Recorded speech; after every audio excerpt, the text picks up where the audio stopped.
ትርክት አንድን ማህበረሰብ ለጋራ ዓላማ ለማሰለፍና የዜጎችን ስነ ልቦና ውቅር ለመቅረጽ ወሳኝ ስልት ነው። ትርክት ሀገራዊ ጉዳዮች የሚተገበሩበትን የልቦና መደላደል የሚፈጥር የአእምሮ ጉልበትም ጭምር ነው። በተለይም ነጠላ ትርክት ማህበረሰቡን በአጥቂና ተጠቂ ጎራ በመከፋፈል በህዝቦች መካከል የጥርጣሬ ግድግዳ እንደሚገነባ ለዘመናት ኢትዮጵያ ያለፈችባቸው መንገዶች ማረጋገጫ ናቸው። ይህን ክፍተት የውጭ ኃይሎች ለራሳቸው ፍላጎት እየተጠቀሙበት እንደሚገኝም ከእይታ የተደበቀ አይደለም። በተለይ በታላቁ ህዳሴ ግድብና በባህር በር ጉዳይ ላይ ፍላጎት ያላቸው አካላት የውስጥ ልዩነቶችን እንደ መግቢያ ቀዳዳ ሊጠቀሙበት ደፋ ቀና ሲሉ ማስተዋል ይቻላል። የወል ትርክት ለሁላችንም ለኢትዮጵያውያኖች የሚበጅ ትርክት ነው። አንደኛ የጋራ ማንነቶች እንዲኖረን የሚያደርግበት ሁኔታ ነው ያለው። ሁለተኛ ወጣቱ ወደፊት ተስፋ ኖሮት ደግሞ አገሩን ወደፊት የሚፈልጋትን ኢትዮጵያ በጋራ የመገንባትን ሁኔታ የሚያሳካ ጉዳይ ነው።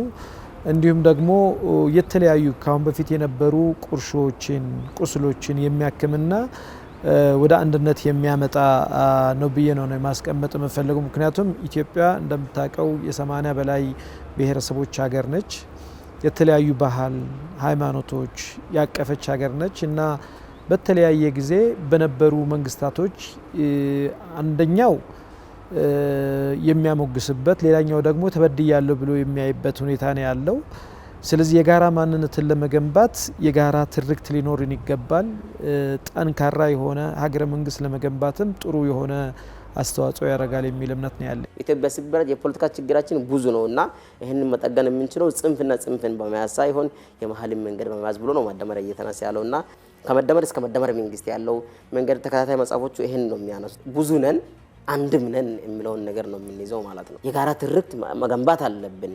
ምንም ልዩነት ይኖርን ይሆናል፣ የፖለቲካ ልዩነት ይኖርን ይሆናል፣ የአስተሳሰብ ልዩነት ይኖርን ይሆናል፣ በፖለቲካ ፓርቲ እንለያይ ይሆናል።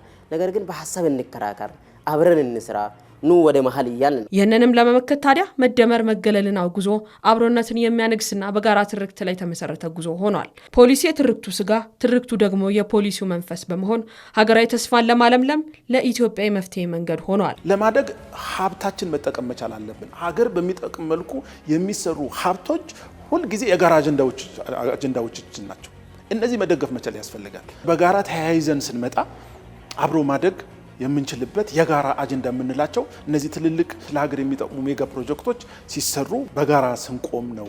ሀብት ለመፍጠር የሚደረጉ እንቅስቃሴዎች በሙሉ የጋራ አጀንዳ ሊሆኑ ይገባል። ለምሳሌ በቅርቡ የማዳበሪያ ፋብሪካ፣ የነዳጅ ማውጣት፣ የጋዝ ምርት ለመስራት የሚደረጉ እንቅስቃሴዎች አሉ።